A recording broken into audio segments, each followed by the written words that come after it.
Hello everyone and welcome back to Camel Kingdom. Yeah, we are still in the finishing touches of the Arabian area, so this is also the reason why the episodes are, getting out just being released a little bit quicker than usually. So don't worry, I can't hold up to this. It's just because I was on a roll to make this finished. It's always the same, I could have gone in for like a month to finish this off, but then I just said to myself, a few days, come on, now let's just do it. And I focused only on Camel Kingdom, so that's also why all the other projects needed to be a little bit on the slow side, so to say, to actually make this finally finished. I don't really know if I can call it finished already, but yeah, it is finished. Right? Like I did everything. The only last things I need to do before I can cut the final video for you guys is a little bit of the trigger work in the Darkride is kind of destroyed. I just don't know what I did there, but it seems that with all the finishing touches I added, I kind of broke something. Nothing to worry about, but it is a little bit strange, so I have to look into that. But anyways, it shouldn't be something that is bothering you guys.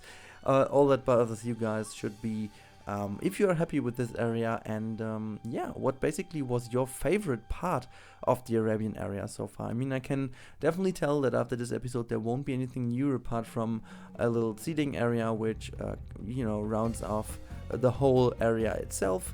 But apart from that, it's about it.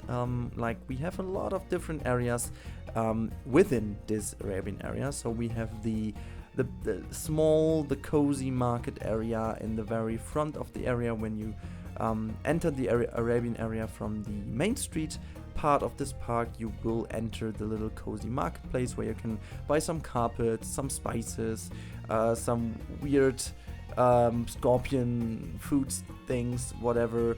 So a lot of things you can buy on the marketplace.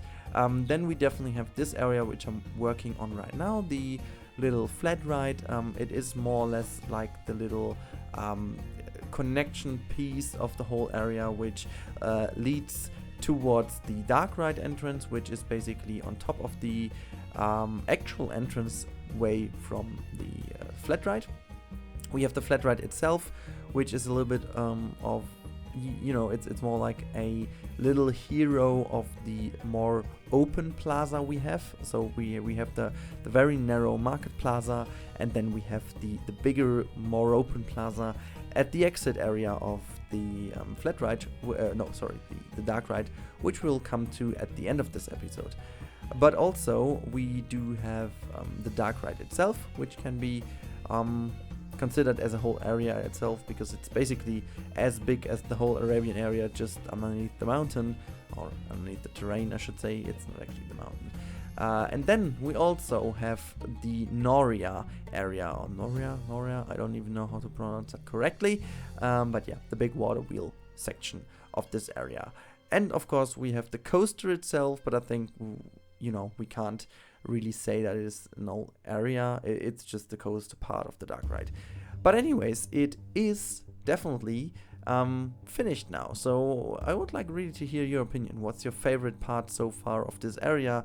And just in general, some of you already mentioned you like this series quite a lot, but yeah, maybe it's now time, since there is one more episode out there. I don't really know, maybe I'm going to record that before I can read the comments of this video, but you know what, never mind, I'm just waiting for your comments anyways. So the question is to you guys, what did you actually want to know about this area? So like, is there anything you like, open questions you still have about the Arabian area, or maybe some just Arabian topics you want to talk about? Do you want to talk about a little bit of the Aladdin kind of thing? You want to talk about different kind of cultural aspects? Do you miss something which you would have loved to see in this area? Apart from the flying carpet flat ride, by the way, I just didn't want to, or the magical carpet. I'm so sorry, but it's just too big. I didn't even know where, that's what she said. I just don't know where to put it, to be honest, because it's, as I said, it's just big, it's just widespread. it's really hard to fit in a park like this. And yeah, it's, I don't know, I don't really like it. No, I said it, I don't really like that flat ride. It's just, you know, for me it's like a fun fair ride, okay, but yeah, meh. Nothing more.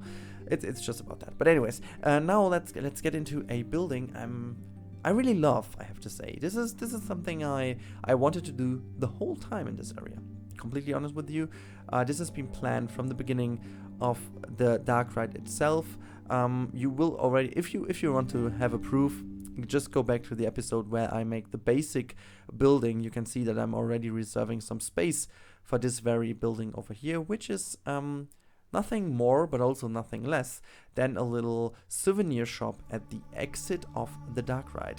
So we will have the little, yeah, kind of, I don't know, exit area, and then we will have this souvenir shop, but also you can buy the ride photos over here. And yeah, basically, oh damn, oh snap. Now, actually I said the area is pretty much finished. That's about right. But the billboards aren't. So I have to do still a lot of billboards before I can consider this area finished. But well, never mind. I think that will work. No problem about it. That will work. So yeah, but it's just something that came to my mind. Sorry, very confusing here. But yeah, back to the store over here. I just wanted to fit in some pieces. It's maybe not as filled as I wished it would be filled in the end, so I just plopped down some random pieces, and I ended up with placing the coal piece everywhere because it's just that small. I know that there are a few skeleton pieces that are also quite small to be used, or they can be used very much like little pieces, but as you can see, here are the screens I was talking about. So we will have some ride photos actually being placed on this screen, so people can actually buy it. I think this is a very good thing because now we have in the park 2 major coasters, and both feature ride skins. And ride skins? What am I talking about? Both feature ride photos. So potentially I'm also doing this in the medieval area, so to maintain this little feature, which you do actually see quite often in theme parks. So it's not that it would be very unseen or very uncommon if you have ride photos on every bigger ride. I think that's pretty much how it is nowadays, right? If you have a big attraction and a big coaster, which, you know, cost thousands or millions of euros or dollars for the US guys, it's just only obvious that you want to make money with all of it. So if you have implemented ride photos, make sure to sell them, right? So I think it's nothing too special. A lot of people have been considering this. I'm not quite sure if I was the first person to do it with the billboards. I believe I was. I'm not too sure about this, but I think just after the update back then came out, the first thing I did was like make the ride photos in a live stream of the pirate area. So yeah, potentially, but it doesn't actually matter. I just came across that thought, but it really doesn't matter at all. Yeah, as you can see, I'm just trying to finish off this area now with a little bit of a different roof. I just slightly changed the look of the roof we already used on top of the biggest tower of the whole area. I'm just on the lazy side, to be honest here, because I know it's the same design. I could have gone for another one, but honestly I don't see a reason for doing it because it is a good one. It's now looking a little bit more different because we used another centerpiece on top of it, and yeah, all in all, I guess it is what it is, right? So yeah. I mean, I wouldn't be too concerned about if you guys don't like it, but it's just I'm just happy that we are finished with some of the last buildings. You know, it's a hard topic to talk about. Like, I think the positive thing about my Planet Coaster stuff is that I actually never get tired of Planet Coaster. Like, I've you know, a lot of people out there have said already they make a big break with Planet Coaster because like they have a creativity block or something. I can totally understand this. I have this with a lot of things as well, but Fortunately for me, it's not the same with Planet Coaster. I have a way worse thing, so to say. No, it's like first world problem.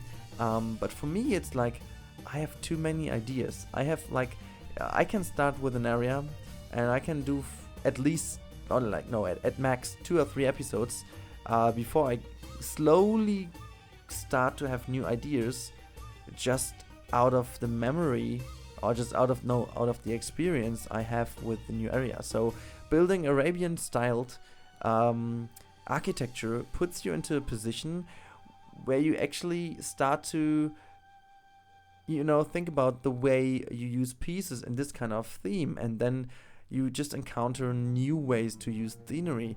And this helps you then also, or brings you, or puts you, no, I got the words together, puts you into a position to use this also in a different area. So for me, this always is like the starting point of thinking about a new area. So actually, that's basically how I would love to work. Just make 2 or 3 episodes of one area, leave it completely empty, and then go on to the next one. I'm just kidding. You do have to finish stuff. It's also important for your life to finally get stuff done in the end. It would be too easy to just drop everything once you don't want to go on with it. So I also, it's not that I'm sitting here and saying, oh well, that was not, I didn't have fun build the Arabian area. That's totally not true. I still loved every second I played in it.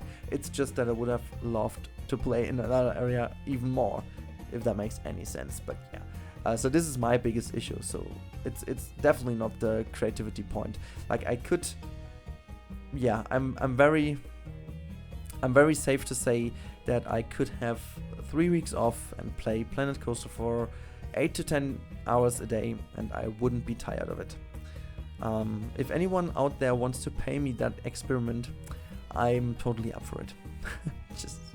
just kidding. But yeah, that's how it is. I totally believe that I would not a second be annoyed by it if it's not about pathing the whole time or trigger work.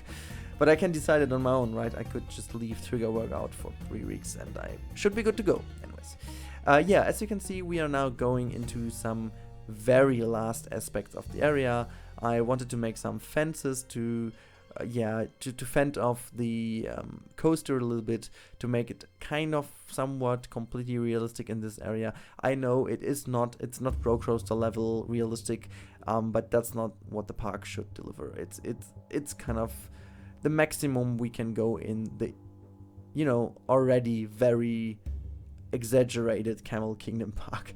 It's just way over the top. It's Disney plus X, but yeah, well. Guys, that's it about this episode already. As I said, there will be one more left until we maybe make a fly through in the next episode as well. And then there will be the final cinematic video, including the Darkride part. Or maybe I do the coaster even separated. Oh, that's a good one. Do you want to have a cinematic tour including the POV, or do you want to have it separately? I would even go for separately, but anyways. As always, guys, if you liked that episode, hoof that like button, and if you haven't subscribed already, do it, because then you will see more, because more is better than less. See you in the next episode, guys, and bye-bye.